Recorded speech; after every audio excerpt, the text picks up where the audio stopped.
What's going on, everybody? Evan here from Evan's Detailing and Polishing. Again, like we said in the previous video, we have two different styles of sanders in front of me. As you can see, I switched it up a little bit from that previous video. On my right, I've got rotary sanders, and on my left, I've got DA sanders.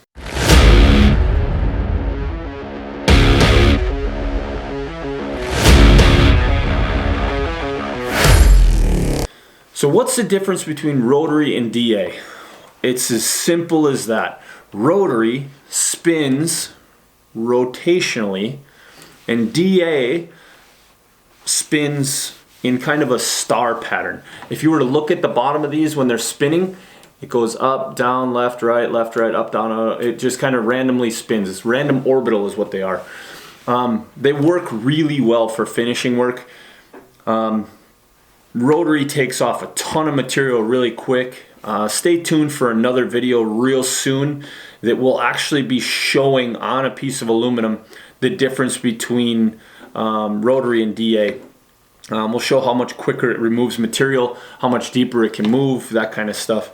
So we'll break that down quite a bit in another video coming up soon.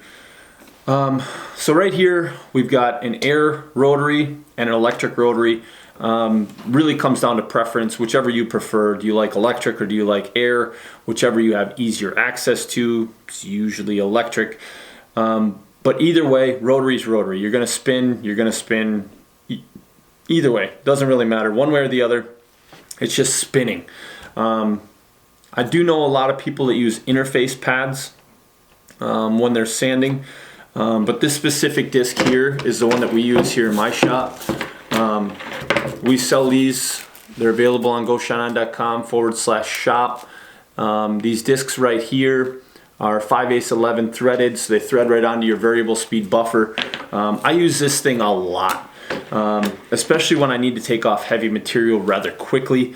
If something comes in heavily oxidized or really rough, this will knock those edges down really quick without having to go with those heavier grits. Back in the day when I first started, when I had to work on something really rough, I'd start with 40, 60, or 80 grit on the DA and just work my way all the way up to 600. I don't have to do that anymore. With the rotary, a lot of times I'll start at like 220 or 320 and I'll work my way up until I get to 400. Once I get to 400, I swap out to my DA. I do 400 and 600 on my DA and I call it a day. But with that said, you also have to be really careful with the rotary. If you've ever looked at a piece of aluminum and it looks wavy, or you see some half moon shaped stuff in there, a lot of times what that is somebody used a rotary sander and just sat in one spot too long. If you're gonna use a rotary sander, make sure that you keep moving and don't stop in one spot for any period of time. If you stop in one spot, it's gonna dig in, it's gonna bite in, it's gonna leave hooks, it's gonna leave moons, it's gonna leave a multitude of different things. So if you're new to sanding, I definitely recommend starting with a DA until you get comfortable with your abilities to jump into a rotary. I wouldn't just start off with a rotary. A lot of people just starting off with a rotary leave a lot of moons and a lot of hooks and stuff in it that you're gonna have to work back out. Most customers will see that right off the bat, and that's not something you want to get a good reputation for. So this one over here is electric. Electric over here, air right here, just DA. They're the safest way to go. As we said in a previous video, that all comes down to just preference. Preference is key. Would you rather use air or would you rather use electric? If you buy a good electric, it will perform just like an air. It will have the good orbitation to it. But me, I like to mix it up. I like to swap it around. I like to mix in my rotary and my DA. We actually swap from grit to grit which way we go. Just so we can tell that we have the previous stage out for sure. I do know a lot of people that use just DA or just rotary. But it seems like anytime somebody sends me a picture, they're like, man, I don't know what's going on with my polishing. And I ask them and they're like, yeah, we sanded it. Usually when I start getting into stuff like that and I look at the actual sanding, I usually see some heavy grit hooks.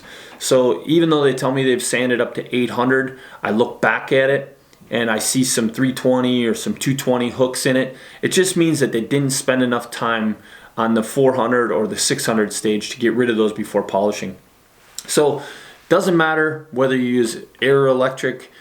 What really comes down to is, what do you want to do? Do you want to save time? Saving time is going to come from the rotary. It's going to shave off less than half your time. When we started using rotary, we literally cut our sanding times in half. And now that we've gotten a really good system down to it, we've cut those times even further down in half by rotating between one and the other. And we've had really good results with that. I'd like to believe that a lot of people out there can do the same and get the same results. But I tell everybody, be careful with this one. If you're going to be using the rotary, you gotta absolutely be careful, especially on an air. Air can spin usually 10,000 RPM and can usually bite into aluminum really hard and fast. I like to use the electric, spin it right around 1800 to 2200 RPM. Let that sandpaper get a good bite without getting crazy hot.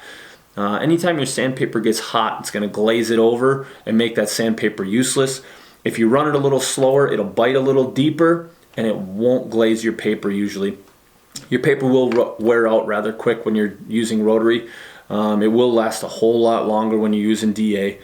And of course, make sure you're wiping down in between your grits. Try to wipe off that heavier stuff so that you're not leaving heavy grit particles in between your stages and packing up your sandpaper when you're going to do your finishing stuff, especially when you're going to finish. As you guys have seen in previous videos, I always sand dry. I never sand wet. Only time I use a little bit of stuff is when I'm doing stainless, when I'm sanding stainless. When I go to sand stainless, I will use a little bit of lubrication. I usually use either some type of sanding grease or I use some type of silicone, whether it be WD-40 or some kind of silicone spray to kind of give a little lubrication, especially on my final grits of sanding. My 600, I always use a little bit on my stainless just to kind of help make that sandpaper last longer, because stainless gets stupid hot and it'll glaze your paper out rather quickly and make it useless.